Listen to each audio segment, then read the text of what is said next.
memberikan kelegaan kepadamu. Jika engkau punya iman dan berkata, Tuhan, engkau sanggup mengadakan segala yang kuperlukan, itu akan terjadi dalam hidup saudara. Hidup saudara bukan tergantung kata orang. Hidup saudara bukan tergantung keadaan. Hidup saudara tergantung imanmu seperti apa. Kalau imanmu berkata Tuhan sanggup mengadakan segala yang perlu, itu yang akan terjadi dalam hidupmu. Apapun keadaannya, apapun situasinya, dia sanggup. Kalau imanmu berkata demikian. Hari ini, apakah imanmu masih berkata demikian kepada Tuhan? Apakah doa-doamu masih berkata kepada Tuhan yang mengatakan engkau sanggup mengadakan? Jangan sampai imanmu kendor, jangan sampai imanmu romo padam. Bangkitkan imanmu. Apapun keadaanmu, mungkin situasi keadaan tidak memungkinkan, tetapi imanmu tetap berkata engkau sanggup mengatakan segala yang perlu, maka Tuhan akan bekerja sesuai imanmu. Amin. Beri kemuliaan pada Tuhan.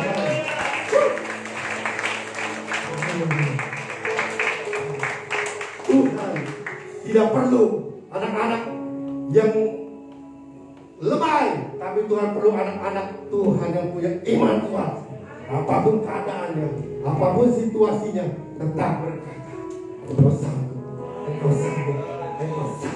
Walaupun hari ini keuanganmu kosong, engkau akan berkata, waktu engkau berkata engkau sanggup, maka itu akan terjadi. Kalau datang dengan sakit penyakit, dokter bilang udah tidak bisa sembuhkan. Tapi kalau engkau berkata, engkau sanggup Tuhan, mengatakan segala yang kuperlukan, maka itu akan terjadi dalam hidup. Kesembuhan akan terjadi. Haleluya. Ajar kami Tuhan, untuk kami hidup bukan apa kata orang, bukan hidup apa kata keadaan. Ajar kami hidup apa kata firman. Karena hanya firman yang membuat hidup kami makin hari makin melihat mujizat, makin hari makin menikmati kemuliaan demi kemuliaan. Haleluya. Tuhan.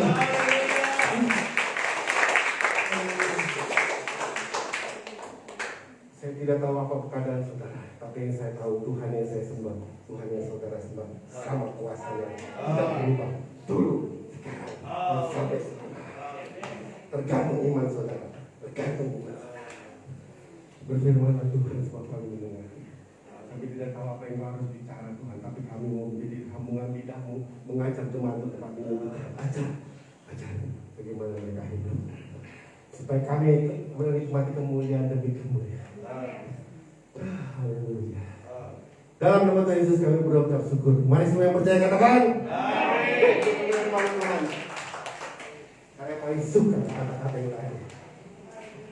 Waktu saya dalam masalah, waktu saya punya duit, waktu saya sakit penyakit semua bilang engkau sanggup. Jangan mikirnya orang Kristen siapa yang mau nolong ya, siapa yang mau ini boleh buka masker ya, boleh. Anak Tuhan kerjaannya waktu susah siapa yang menolong? Pendeta mana ya, pengerjaan mana ya, kok saya ditinggal sendiri nyari nolong? Itu orang Kristen jadul, orang Kristen modern. Waktu dia susah, waktu gak ada yang nolong, waktu pendeta yang memperhatikan, waktu teman-teman rohani yang memperhatikan, dia duduk sujud di hadapan Tuhan, mengangkat tangan berkata, engkau sanggup mengatakan segala yang kuperlukan. Tuhan cari anak Tuhan model begini. Amin. Saudara bisa lakukan itu, mau di rumah mewah, mau di rumah sederhana, mau di rumah ada gentengnya, mau di bawah pohon, silakan. Pokoknya angkat tangan mengenang ke langit, kata engkau sanggup mengadakan.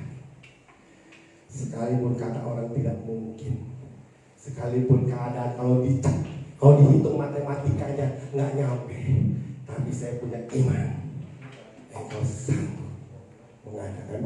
Ini perkataan ini selalu saya pakai dimanapun saya ada, dalam bisnis, dalam apa. Waktu keadaan bilang, wah Tapi saya bilang engkau sanggup. Wah, kalau udah kita bilang sama Tuhan engkau sanggup, kalau saudara jadi Tuhan bangun betul, anak ini emang luar biasa. Yang lain pada gelepak-gelepak, cuma anak ini yang bilang engkau sanggup. Senang gak Tuhan? Kira-kira Tuhan lempar gak tuh berkat? Betul. Ini nggak anak Tuhan udah warabi, udah sibuk sendiri nyari pertolongan sana, nyari pertolongan sini. Kalau nggak ditolong ngambek, kalau nggak ditolong kecewa. Padahal saudara punya kekuatan yang ampuh yang ada dalam diri saudara. Perkataan iman saudara. Apa senjata saudara? Perkataan iman. Bilang kiri kanan, perkataan iman. Bukan perkataan tetangga. Bilang bukan perkataan tetangga. Perkataan iman itu apa? Perkataan ini arsitek. Apa yang firman katakan? Kalau firman itu yang saudara katakan dari mulut saudara, waktu dalam keadaan saudara susah, waktu dalam keadaan saudara tidak ada pertolongan, waktu perkataan iman itu keluar dari mulut saudara, itu kekuatan yang paling dahsyat dalam dunia. Saya selalu mengikuti. Kalau istri saya udah bilang gini, omset kita, penjualan kita kayaknya agak kurang di bulan ini. Langsung saya sama. Ternyata setelah melewati bulan, omset tetap sama aja. Nggak ada perubahan dari corona sebelum corona. Stabil. Bukan karena kita hebat, bukan karena otak kita pinter, tapi kita punya Tuhan yang luar biasa. Ketika kuasa Tuhan yang luar biasa itu menyatu dengan perkataan iman saudara, itu akan menjadi satu kekuatan yang luar biasa.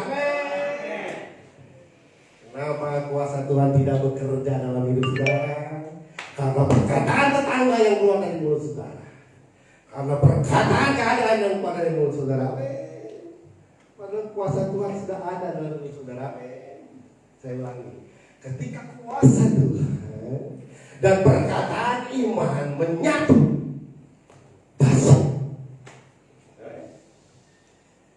Makanya kalau saudara yang punya duit, aduh, bagaimana ini? Katakan Tuhan adalah gembala, tidak akan kekurangan itu. Itu perkataan iman. Waktu perkataan iman menyatu dengan kuasa Tuhan, apa akibatnya? Dahsyat. Saudara akan mengalami mukjizat. Makanya rajin baca Alkitab. Jadi kalau sudah dalam keadaan apa, ngomongnya nggak salah. Supaya ngomongnya nggak salah. Jadi dalam keadaan bagaimana dalam keadaan sakit. Makanya waktu saya sakit COVID, keluarga happy aja. Kenapa? Bukan karena saya hebat, bukan. Karena perkataan iman yang keluar. Tuhan pasti tahu, Tuhan sanggup. Amin. Tugas kita cuma sukacita, cuma bergembira, amin. Karena dia dalam sukacita ada kuasa Tuhan. Kenapa bisa sukacita? Karena perkataan kita yang keluar perkataan ini. Lihat foto minggu kemarin. Waktu Daud dalam keadaan terjepit, Daud mau dilempari apa? Batu. Dia makin apa? Makin menjauh dari Tuhan, apa makin mendekat? Makin apa? Coba baca lagi ayatnya. 1 Samuel 30 ya. 1 Samuel 30 ayat yang ke ayat yang berapa tuh? Terjepit. Paling suka saya pakai kata langsung keluar ayatnya. 36.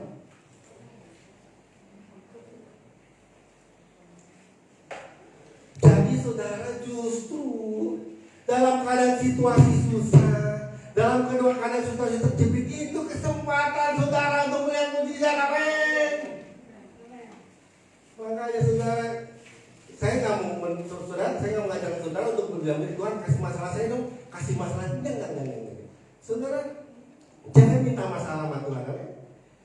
Tapi ketika masalah datang, saudara harus bersuka cita, karena itu kesempatan saudara untuk melihat mujizat. Amin. Kalau yang hidup dengan perkataan ini. Yohanes 3:36. Dan Daud apa? Sangat terjepit karena rakyat mengatakan hendak apa? Dia mau dilemparin batu. Ini kalau Hendra jadi duit, Daud nih, lalu terang, dia mau mati kan kalau begitu. Seluruh rakyat pun di hati masing-masing karena laki-laki bermotor. Tetapi apa? Daud apa? Garis bawah. Mengendorkan, menguatkan kepala. Haleluya. Kalau saudara makin punya masalah, makin kuat. Masalah banyak, makin kuat. Ketika saudara makin kuat, muji. Saya mau tanya, kalau saudara punya masalah terus lari dari Tuhan, makin berat atau makin enteng? saya bangun saya juga saksi saya suka dia begini. Saya udah belajar gak taat sama Tuhan, saya melakukan gak taat, tapi apa hasilnya? Makin capek. Betul? Saudara kalau gak taat sama Tuhan makin capek, ngapain lu taat aja, betul? Ngapain lari? Udah ada contoh, jangan mencontoh ya. Saudara saya mau lari dari Tuhan ini, kecewa sama Tuhan ini, lari sama Tuhan. Kita kan bilang, di luar Tuhan kamu tidak bisa berbuat apa? Capek. Di luar Tuhan capek. Saudara kalau melawan Tuhan terus pasti capek. Mungkin taat aja kan? Amin. Ngapain lawan Tuhan? Mungkin taat aja. Enak kok taat, apa ruginya taat sama Tuhan? Daripada melawan Tuhan. Sampai baca Alkitab, doa, taat aja. Ngelawan juga capek hidup saudara. Taat pasti Tuhan. Haleluya. Ayat ini menguatkan. Nah, firman hari ini mau bilang sama sambungannya. Jadi lawannya kuat apa kan? Kendor. Bukan Roma. Ya, saudara. Firman Tuhan yang kemarin menguatkan. Nah, firman Tuhan sekarang Roma 12 kan? Roma 12 ayat berapa itu?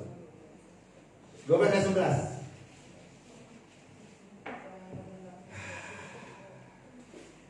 Waktu Daud punya masalah makin menguatkan imannya, kepercayaan makin kuat. Sakit makin gak sembuh, makin kuat imannya. Waktu saya kena corona satu keluarga, kena saya dulu. Pas kena satu keluarga, saya makin haleluya. Pak Gun, kayak orang setengah, satu keluarga COVID, haleluya. Enak bisa ngumpul bareng satu rumah sakit, kalau kalau satu, misalkan saya dulu kena, waktu saya sembuh, istri saya kena, capek, terus kemudian sekaligus saya kena, baik sekalian, sakit sekalian betul. Tapi waktu sakitnya kita bisa butuh, bisa nyanyi bareng, bisa ketawa bareng, bisa makan bareng, sembuh bareng. Makanya segala sesuatu yang terjadi dalam hidup saudara jangan membuat saudara makin. Ayat Roma 12, mana Roma 12? Ayat 11.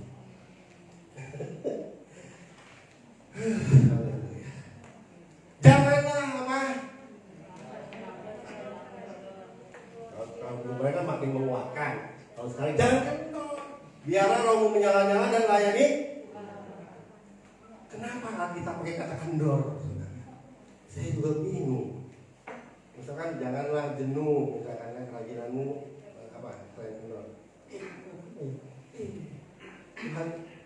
Tuhan tuh kalau kita gini, dalam satu talk show Mongol saya bilang begini, kalau kamu mau dengar suara Tuhan, gampang. Kata Mongol ya, kamu baca Alkitab, waktu kamu baca satu ayat, tiba-tiba ayat itu seperti kayak begitu. Saya tiap malam baca Amsal nih, sama keluarga kan, mulai baca. Jadi waktu kita baca, tiba-tiba ada ayatnya kayaknya, bagus. Ada pernah begitu kan? Baca kitab. Waktu baca itu Tuhan sedang bicara.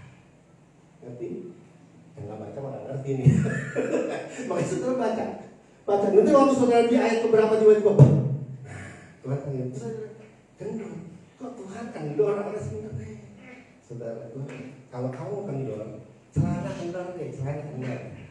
Saudara pakai celana kendor, kira-kira enak nggak? Nggak enak. Makanya kita janganlah kendor kerajinanmu. Kenapa? Kalau kendor nggak enak. Apa Apa yang saya catat kendor nggak enak ya? Yang pertama, jalan apa nggak enak tadi saat pertama nggak enak kan? Ya. Kenapa nggak enaknya? Jalan kayaknya nggak bisa jalan, betul? Dikit-dikit jalan, dikit-dikit jalan gitu, betul? Nah, banyak rencana Tuhan dalam hidup saudara jadi nggak lancar jalannya, bukan karena Tuhan nggak hebat, tapi karena saudara mengendorkan.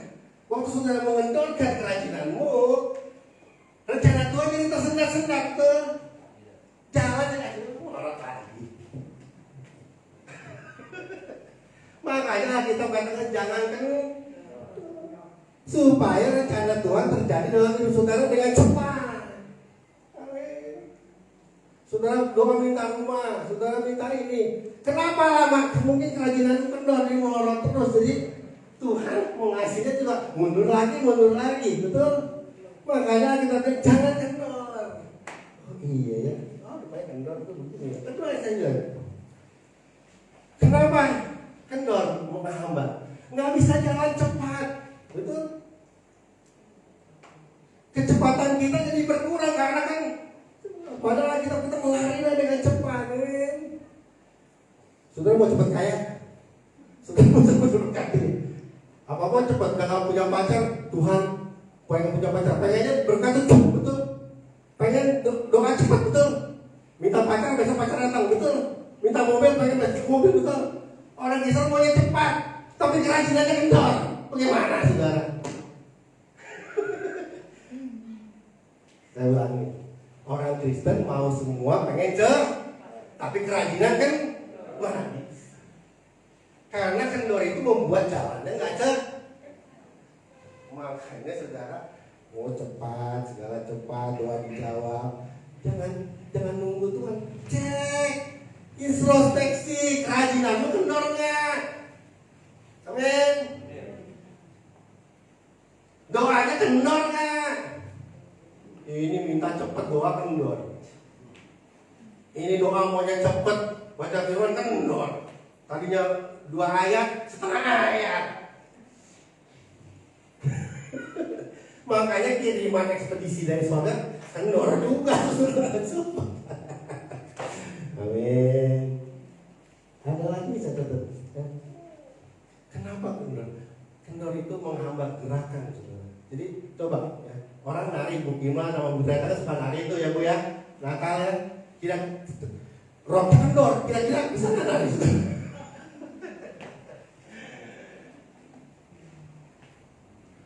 Jadi kalau kendor itu bikin susah, ibu saudara bilang kendor bikin susah. Makanya Alkitab kasih tahu, janganlah hendakmu, hendaklah kerajinanmu kan. Kalau kerajinanmu kendor susah hidupmu, nggak bisa cepat, jalan jadi lama, nggak bisa bergerak. Ya, saya nggak mau kendor. Kayak tahu tuh, makin menguat. Jadi dalam situasi corona begini ada 2 reaksi nih, makin kuat apa makin kalau makin kendor ya itu terjadi dah. Jadi yang bikin susah bukan kuasa Tuhan, yang nggak hebat tuh bukan kuasa Tuhan, yang nggak hebat tuh bukan kuasa doa, tapi kerajinan lu kendor, nggak connect. Amin. Kalau saudara makin menguatkan seperti itu, makin menguatkan, percaya mujizat demi mujizat akan terjadi dalam hidup saudara. Saudara akan menikmati. Saya nggak takut dengan hidup ini, karena saya punya Tuhan. Waktu masalah menghimpit, kita katakan perkataan iman. Saudara dahsyat. Saudara akan melihat uji. Bagaimana supaya jangan kendor? Saudara kalau saudara kendor, itu manusia baru bisa jadi manusia lama. Udah rohani tinggi-tinggi ya, kendor. Wah saudara, virus masuk, saudara hidup saudara kacau. Jadi jangan kendor, makanya makin kuat. Amin. Bagaimana caranya makin kuat? Kayak gitu lagi tadi. Bagaimana kerajinanmu tidak kendor? Biarlah roh kita menyalanya.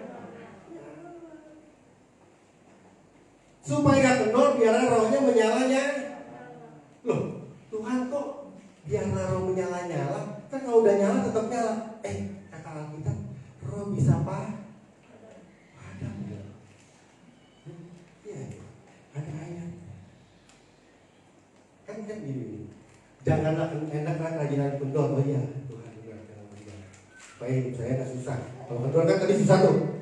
Terus kata Allah, gimana caranya Tuhan supaya gak kendor? Rohmu nyala. Loh, kan kalau sekali nyala tetap nyala Tuhan. Nah, kita katakan roh bisa padam. Ada ayatnya. Buka ayatnya. 1 Tesalonika 5 ayat 19. Jadi kalau saudara supaya gak kendor, janganlah kendor kerajinanmu. Supaya gak kendor, biarlah rohmu menyalanya. Emang roh bisa padam? Itu ayatnya. Apa? Bunyinya 1 Tesalonika 5:19. Janganlah padamkan roh. Siapa yang bisa padamin roh kalau begitu? Dari ayat ini, Tuhan atau kita?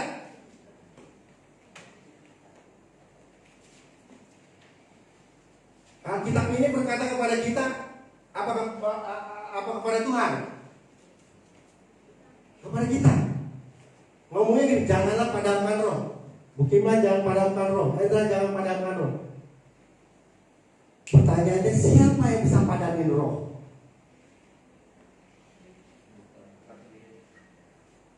Ngerti?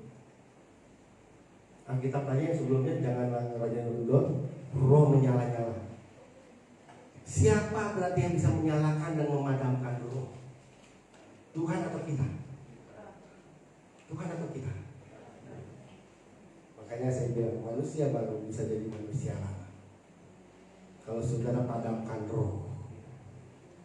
Banyak orang bisa nggak ngerti ini. Tuhan kenapa begini? Tuhan kenapa begitu? Hati-hati. Perkataan yang bisa yang begitu bisa memadamkan roh saudara. Amin. Nanti saya bahas ada 2 hal yang bisa memadamkan roh. Jadi saudara, jangan padamkan roh. Biarlah roh menyala-nyala. Amin. Katakan, rohku menyala-nyala. Yes. Waktu duit gak ada di kantong, besok mesti bayar ini. Jangan padamkan roh. Biarlah roh menyala-nyala. Apa? Perkataan iman. Amin. Tapi bisa nggak dia kamu perkatakan iman? Bisa nggak nyalain Tuhan? Bisa nggak nyalain orang? Waktu saudara nyalain Tuhan, waktu saudara nyalain orang, itu saudara sedang memadamkan roh. Waktu roh saudara padam, virus dari iblis masuk, makin melemahkan, makin melemahkan, makin melemahkan. Nah, banyak anak Tuhan sekarang begitu, lari dari Tuhan, bukan menguatkan, punya persoalan, bukan makin kuat, tapi makin melemah. Bagaimana mengamalkannya? Dia padamin rohnya, dia padamkan sendiri rohnya. Dengan apa ya tadi? Perkataan yang sia-sia, perkataan yang bukan firman. Coba, saudara lagi dalam keadaan masalah, saudara memperkatakan iman. Apakah roh saudara makin membara sama Tuhan? Saya paling suka waktu dalam keadaan sepi, saya berkata sama Tuhan, segala perkara dapat kutanggung. Saya ngomong gitu terus sampai saya menyaksikan apa nih yang Tuhan buat nih, apa nih yang Tuhan buat nih. Seru saudara. Satu kali waktu kami, istri saya bilang di tengah bulan waktu kami, kayaknya bulan ini menurun deh. Waktu istri saya bilang begitu, saya perkatakan iman. Dia apa di mana? Saya perkatakan iman. Waktu saya perkatakan iman, saya tinggal menunggu, betul? Menunggu apa yang terjadi. Ini yang paling seru, saudara. Makanya hidup umat Tuhan itu bergairah, saudara. Bukan waktu susah itu malah makin kebelangsak. Justru makin susah, perkatakan iman, perkatakan firman, tunggu bagaimana Tuhan lakukan mujizat. Hari demi hari saya tunggu, perkatakan Tuhan. Terus aja firman apa aja dikeluarin saudara, lempar itu sama firman, ayo buat lemparin firman. Dia bilang, ekonomi speak, lemparin kata firman. Mana ada semua harga-harga pada naik, pasti orderan nggak ada, lempar pakai kata firman saya, betul? Terus waktu iblis masuk kuping, saya lempar dengan firman Tuhan, terus saya menyala. Saat begini nunggu, pasti yang mau Tuhan buat, kan saya udah berkatakan dengan udah, tinggal menunggu kan ini, dihitung akhir bulan, surplus melewati batas omset. Di pertengahan bulan kita dibombardir sama ibu sama keadaan, betul? Sepi, harga naik, orderan makin sepi ya, kok nggak ada yang order ya ini. Waktu saya begitu itu paling saat, waktu dibilang orderan sepi, nggak ada yang order, itu paling saat yang enak buat saya melemparkan perkataan iman. Tuhan gembalaku, yes, Tuhan gembalaku. Saya makin gembira, istri saya bangun tidur, saya makin berpikir lagi, saya perkatakan iman lagi. Makanya saya yang paling seru menunggu. Waktu kita harus berkatakan iman, kita nunggu nih reaksi Tuhan. Waktu bilang akhir bulan, dari mulut ini semua bilang, yes Lord, luar biasa. Jangan jadi orang Kristen waktu dalam keadaan susah. Pendeta macam apa ini? Teman rohani macam apa ini? Nggak ada yang nolong, minta tolong, nggak ada yang nolong. Saudara sedang memadamkan roh saudara.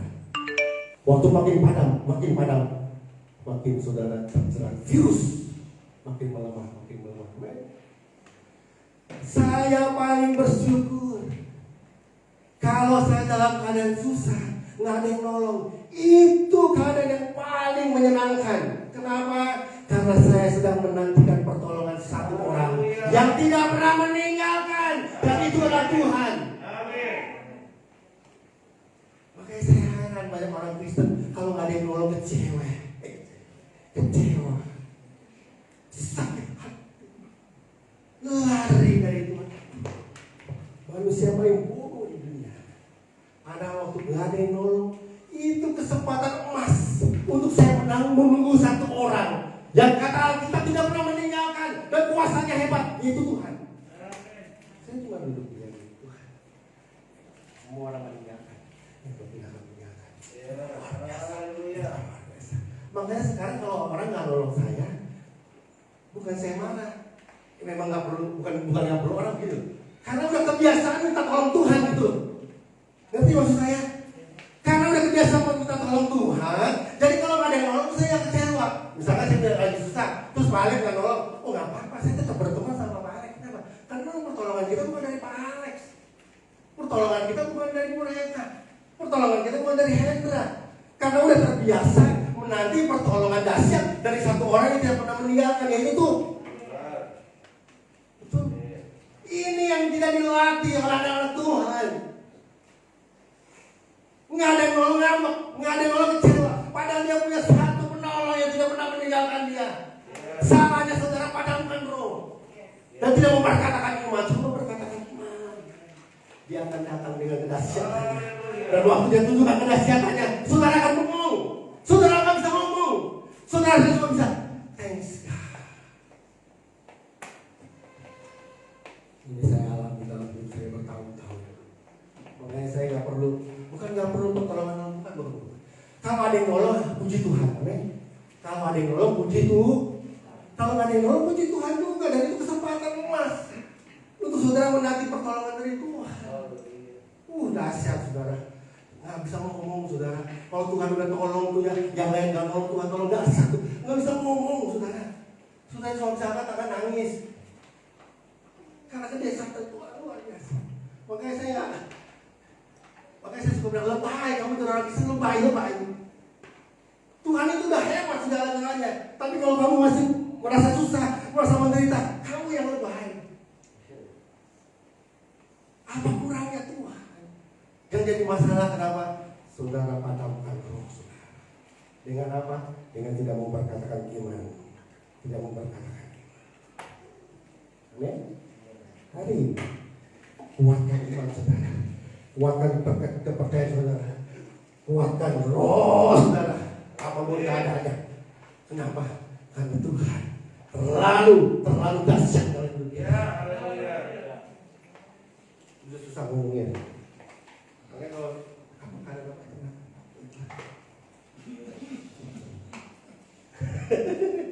Makanya jangan dengar omongan tetang, jangan perkatakan tetang, perkatakan Tuhan. Sampai aus ya. Apa yang bisa memadamkan roh sehingga saudara tidak bisa merasakan Tuhan? Ada loh saudara, tinggal sama Tuhan tapi bisa merasakan Tuhan. Tinggal sama Tuhan tapi nggak bisa merasakan Tuhan. Ada, di Alkitab ada. Bukan Lukas. Jangan sampai saudara jadi orang Kristen yang model begini saudara. Aduh. Lukas 15 ayat 25. Saya paling suka. Saudara harus tinggal sama Tuhan, menikmati Tuhan. Amin. Lukas 15 ayat 25. Lukas 15 ayat 25. Jadi saudara jangan kendorkan kerajinan ya tadi ya. Supaya jangan kendorkan kerajinan, yang pertama apa? Jangan padamkan. Jangan padamkan. Bagaimana cara bagaimana mau padam ya? Supaya orang padam bagaimana ya?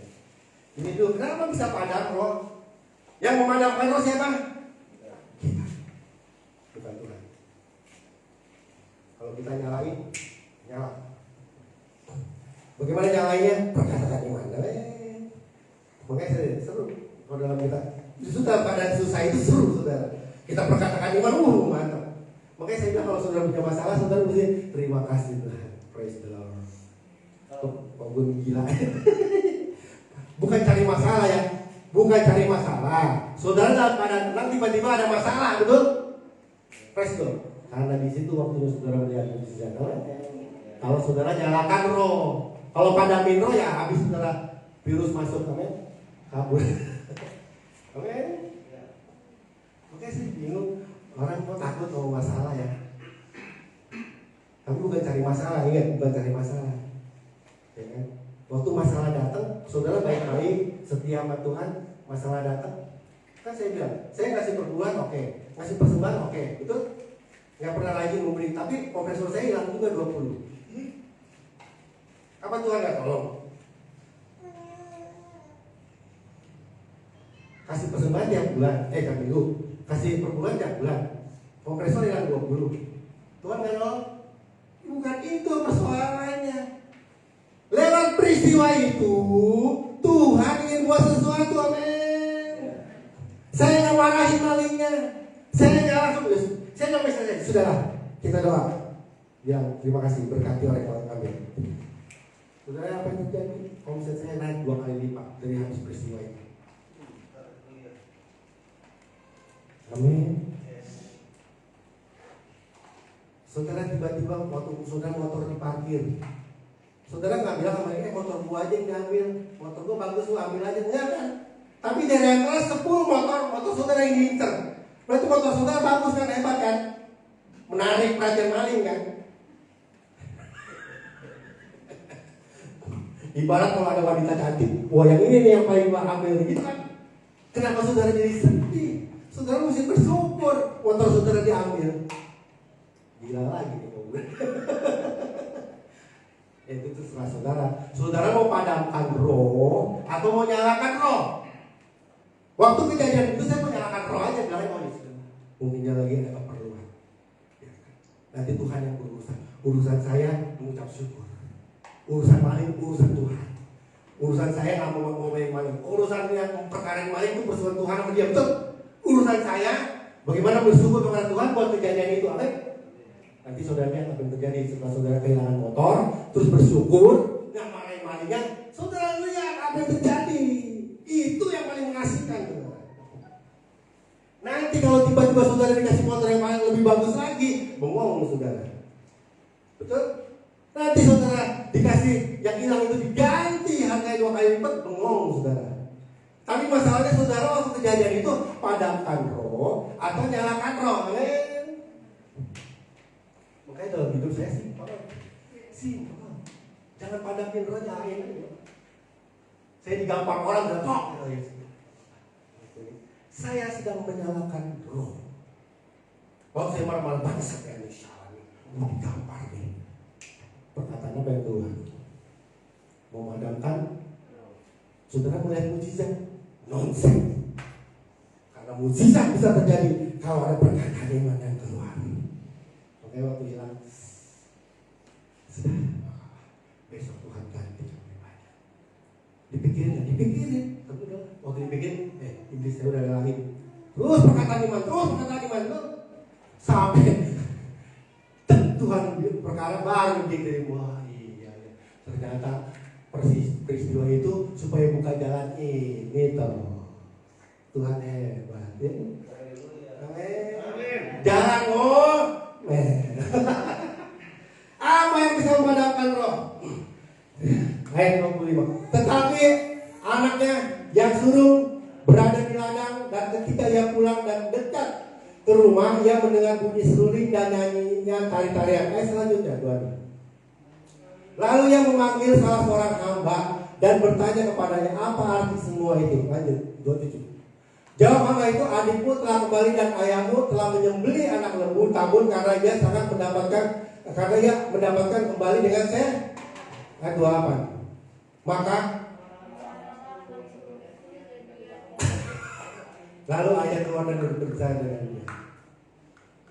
Tetapi ia menjawab, ayah, telah bertahun-tahun aku melayani Bapak dan belum pernah aku melanggar perintah Bapak. Tetapi kepadaku belum pernah Bapak memberikan seekor anak kambing untuk bersuka cita dengan sahabat-sahabat.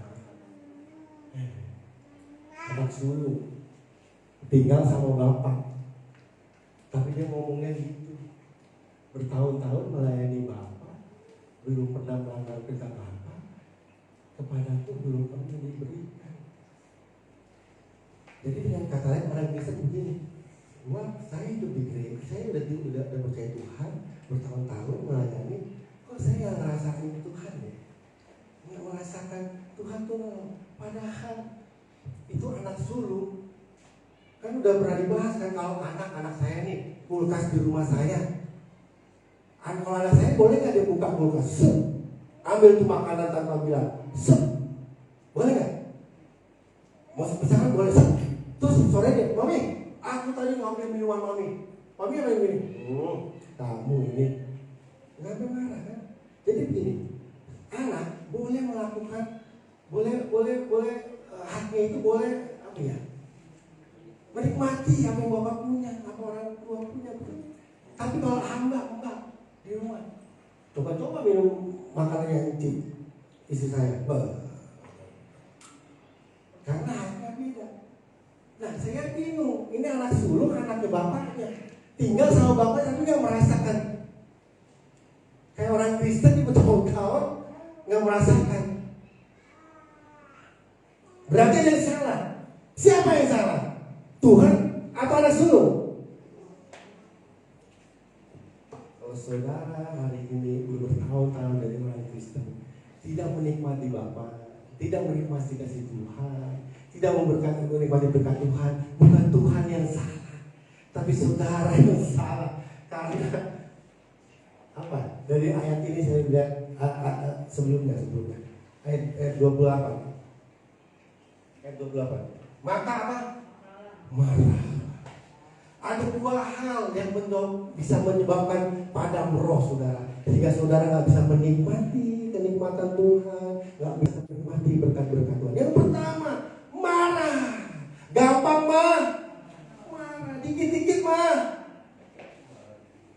dikit-dikit. Sekalian minum dulu seru nih. Saudara nggak tahu, mungkin yang ada di sini jemaatnya di sono yang jauh. Kalau nggak dibesuk dikit marah,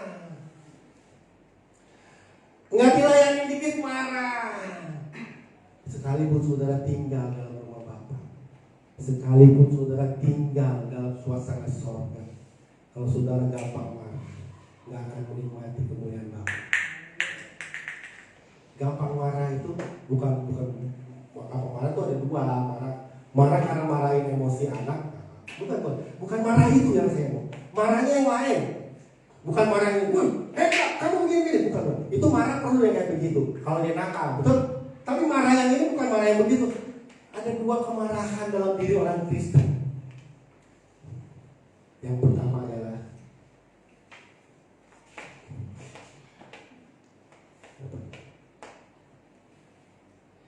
kecewa. Marah yang pertama bukan marah ngunduh-ngunduh, tapi kemarahan orang Kristen yang gak bisa menikmati kasih Bapa, yang bisa memadamkan roh adalah karena kecewa. Tadi gampang sekali, makanya saya bersyukur kalau nggak ada yang mau, kalau lagi susah nggak ada yang ini. Kenapa? Supaya saya nggak mau kecewa. Waktu saya kecewa, padam roh. Waktu padam roh, saudara nggak bisa menikmati kemuliaan Bapa. Makanya saudara jangan gampang kecewa. Ini ada anak sulung kecewa. Padahal dia tinggal sama Bapa, tapi dia nggak bisa menikmati Bapa. Saya mau kasih tahu ya, orang kecewa itu apa yang akibatnya? Orang kecewa nggak bisa merasakan kasih Tuhan, berkat Tuhan yang Tuhan sediakan. Hati-hati saudara. Saudara perlu catat, orang yang kecewa nggak akan bisa merasakan berkat Tuhan karena sudah kecewa. Kalau Tuhan kasih berkat itu pasti mau yakin kekecilan berkatnya tuh. Orang kecewa tuh begitu bukan? Ada di dalam gereja nggak orang kecewa? Bisa ibadah, bisa doa, bisa angkat tangan, bisa mimpin pujian, bisa khotbah seperti saya, bisa. Orang yang menikmati, dia akan menikmati. Itu cirinya apa orang yang kecewa? Yaitu nggak ada ngucap syukurnya. Dikasih berkat 200 200 tuh. Tapi kalau orang yang ada kecewanya, waktu dikasih gocap, haleluya. Karena nggak ada kecewanya. Makanya saudara jangan kecewa. Kalau saudara kecewa, habis padamu saudara. Saya diajar yang paling betul, paling dahsyat dalam hal kekecewaan adalah punya ibu rohani galak. Saya bilang kalau kualat mah galaknya cuma segini. Saya perlu kasih tahu saudara. Saudara perlu pemimpin yang galak. Supaya apa? Saudara roh kecewa saudara dicabut dari hidup saudara. Saya ngerasain bagaimana roh kecewa saya tercabut. Udah ada nggak ada rasa kecewa lagi saudara. Kenapa? Udah yang paling galak udah saya lagi. Itu udahlah kalau saya ceritain kan banyak kan. Udah kita beberes, disuruh bongkar lagi. Kamu nggak benar kerjanya. Lebih baik turun. Waduh, kalau kita mau ngomong pemimpin rohani model apa begini, nggak ada kasihnya betul. Tapi dalam hidup saya ini, ikutin terus. Saya ikutin pemimpin yang model itu saudara. Terus terang, orang Kristen maunya pemimpinnya yang begini kan kalau sakit, saudara, amin, haleluya, gitu kan, ditolong, gitu. Nggak ada tuh saudara. Kalau orang Kristen bisa dari pemimpin yang galak kabur semua betul. Ini pemimpin gak punya kasih. Saudara saya baru paham. Ternyata Tuhan itu perlu anak Tuhan punya pemimpin yang strength. Supaya apa? Supaya karakternya bisa menjadi karakter yang kuat. Nggak lemah. Dikit-dikit kecewa, betul? Saudara kalau punya pemimpin baik terus, pas ketemu nggak baik kecewa. Waktu kecewa siapa yang rugi? Saudara. Kenapa? Saudara akan padamkan roh saudara. Ketika saudara roh padam, habis saudara. Makanya saya bersyukur punya ibu rohani yang begitu strength. Banyak teman-teman rohani saya mundur, kecewa. Banyak, nggak lain emang. Tapi saya mau bilang, saya mau ikutin terus. Apa sih hasilnya? Ikutin pemimpin galak, kemudian begini. Ternyata bikin iman saya makin kuat, saudara. Makin iman saya makin kuat. Saya makin bisa taat. Taat sama orang baik, biasa nggak? Taat sama orang yang pelit, luar biasa kan? Itu yang saya buat. Bersyukur sudah punya pemimpin yang galak. Karena saudara bisa taat sama orang yang luar biasa. Saudara jadi orang luar biasa. Kalau taat sama yang baik kok biasa. Itu banyak kelas rata-rata. Makanya waktu saya bilang saya punya pemimpin yang galak, bersyukur. Satu, jadi orang luar biasa. Kecewa. Jangan kecewa. Yang kedua, iri hati. Apa orang yang iri hati? Orang yang iri hati, jiwanya itu gak tenang. Kalau saudara iri hati, bikin hidup saudara gak tenang, betul? Ya kan? Tetangga saudara nih, saudara punya TV berapa ini di rumah? 32 atau berapa? Terus tetangga saudara beli TV 42. Ada yang pernah ngiri? Jujur, ada yang pernah ngiri? Ada ya? Tenang gak hidup saudara? Langsung aku macam-macam dan saudara. Waktu saudara izinkan iri hati masuk dalam hidup saudara, mulut saudara ini kasar juga, betul? Anak Tuhan bisa kasar, korupsi kali itu, makan duit gak halal kali itu, betul kan? Kalau orang iri itu pasti ada omongan negatifnya, betul? Orang Kristen bisa begitu, banyak. Orang Kristen iri banyak, tapi waktu saudara iri, saudara akan mematahkan roh saudara. Ayatnya ada Amsal 14 ayat 30. Jadi makanya saudara jangan gampang kecewa, jangan gampang iri hati. Saya keren begini, jangan iri mas saya.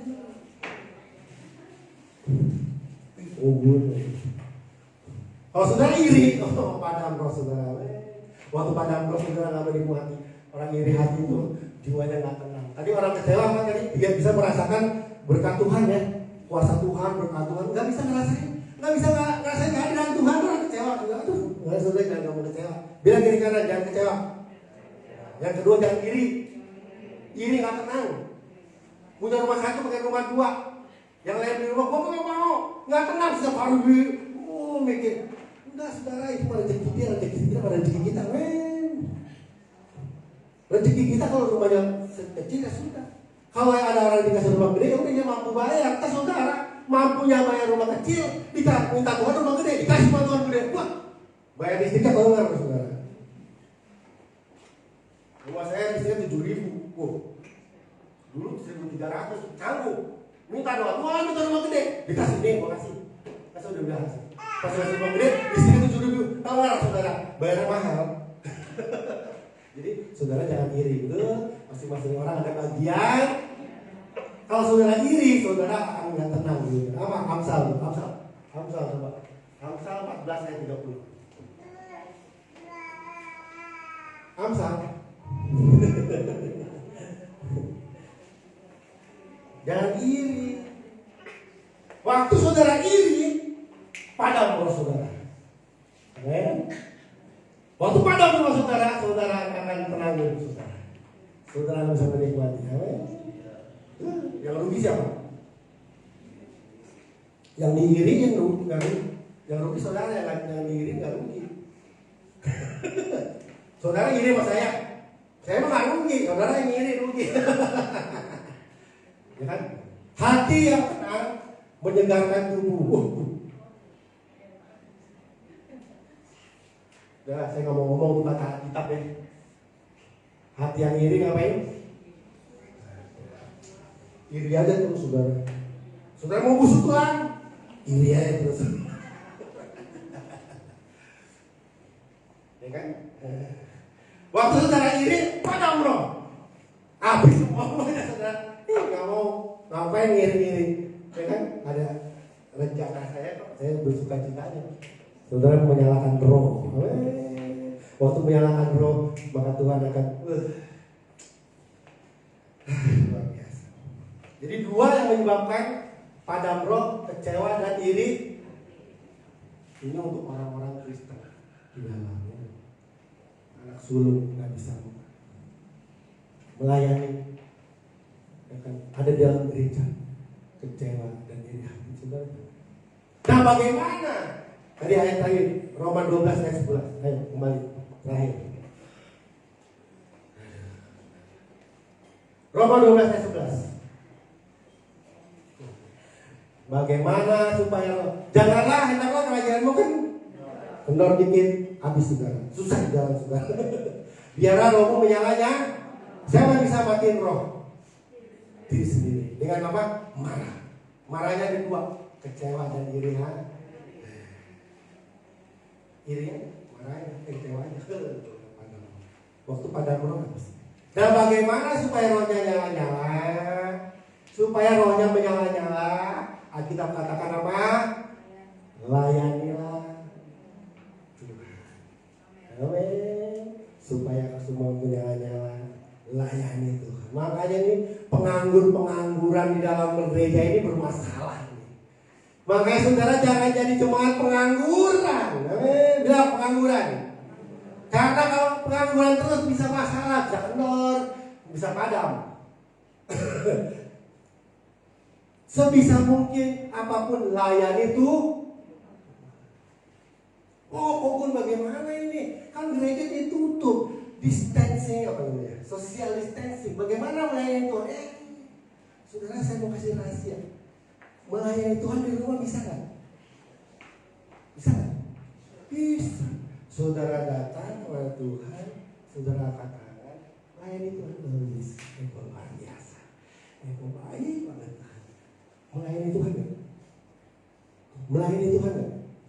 Tuhan sedang dilayani oleh saudara di dalam kamar saudara yang sempit. Dengan apa? Pujian, doa, firman. Itu melayani Tuhan. Waktu masa-masa begini, ya. Terus tiba-tiba ada orang telepon, Bu Hawa, saya sakit nih Bu Hawa. Oh iya, kita doa. Lu makanya sih lu kebanyakan. Bu Tati ya, Bu Tati ada nggak? Bu Tati. Pinggang saya encok nih Bu Tati. Lu sih, bukan melindung dulu. Gitu ngomongnya. Orang bilang, ayo kita berdoa. Siapa misalnya Bu Hawa atau Bu Tati? Bu Tati, pinggang saya encok.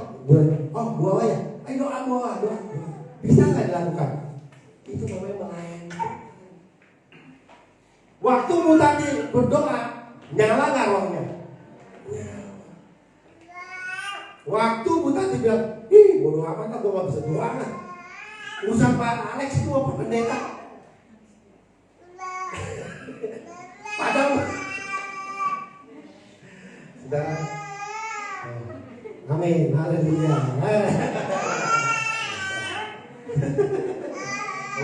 Ayo ngomong ya. Anak kecilnya gak ada ngomong saya. Rohnya nyatu kita ya. Jadi saudara, untuk supaya roh gak padam, layani Tuhan. Di rumah, kalau gereja nanti sudah buka, layani. Jangan jadi penganggur. Pengangguran itu jadi masalah. Saudara, jadi di gereja jangan jadi pengangguran. Usahakan tangan-tangan saudara jadi kerja buat Tuhan. Mulut-mulut saudara kerja buat Tuhan. Amin. Kalau sekarang WA saudara kerja buat Tuhan. Kasih ayat-ayat. Amin. Jangan kasih yang gosip-gosip. Ya, layani Tuhan apapun. Amin. Supaya roh saudara tetap menyala-nyala. Kalau roh saudara menyala-nyala, kerajinan lu gak kendor. Waktu kerajinan lu kendor, saudara mau menikmati apa? Pasti saudara nikmati. Amin. Saudara mau minta apa? Tuhan pasti layani. Amin. Kenapa mujizat datangnya lama? Karena kendor. Amin. Kendor. Mari kita tundukkan kepala. Haleluya. Terima kasih. Hari ini Tuhan, kami percaya Tuhan, Engkau mengajar kami semua untuk kami menjadi orang-orang Kristen yang luar biasa Tuhan. Bukan orang-orang Kristen biasa-biasa yang selalu berkata bersyukur apapun keadaannya dan selalu memperkatakan iman dalam keadaan apapun, supaya waktu kuasa Tuhan dan perkataan iman yang keluar dari mulut kami menyatu, itu akan menjadi satu hal yang dahsyat dalam kami. Kenapa kami tidak menikmati kedahsyatan Tuhan? Karena kuasa Tuhan tidak pernah ketemu dengan perkataan iman. Banyak orang Kristen, banyak kami berkata yang sungguh-sungguh, berkata-kata yang mengecewakan. Tapi kami mau belajar Tuhan dari iman kami. Perkataan iman kami keluar dan menyatu dengan kuasa Tuhan. Ketika itu menyatu, maka hidup kami tidak sama lagi. Dan hidup kami akan menikmati kemuliaan demi kemuliaan Tuhan. Ajar kami untuk kami tidak kendor kerajinan kami. Tetap menyala-nyala roh kami. Kami tidak padamkan roh kami dengan hal-hal yang sia-sia, dengan kekecewaan, dengan iri hati. Kami tidak mau itu semua, karena kami mau roh kami menyala-nyala. Roh kami menyala-nyala, karena ketika roh kami menyala-nyala, perkataan iman akan keluar dari mulut kami. Ketika perkataan iman keluar dari mulut kami, menyatu dengan kuasa Tuhan, akan ada mujizat tentasi yang kami lakukan. Oh, luar biasa Tuhan, luar biasa Tuhan, luar biasa Tuhan. Kami serahkan semua dalam tangan Tuhan. Kami menyerahkan hari ini dalam tangan Tuhan. Dalam nama Tuhan Yesus, kami berucap syukur. Mari semua yang percaya katakan, beri kemuliaan buat Tuhan.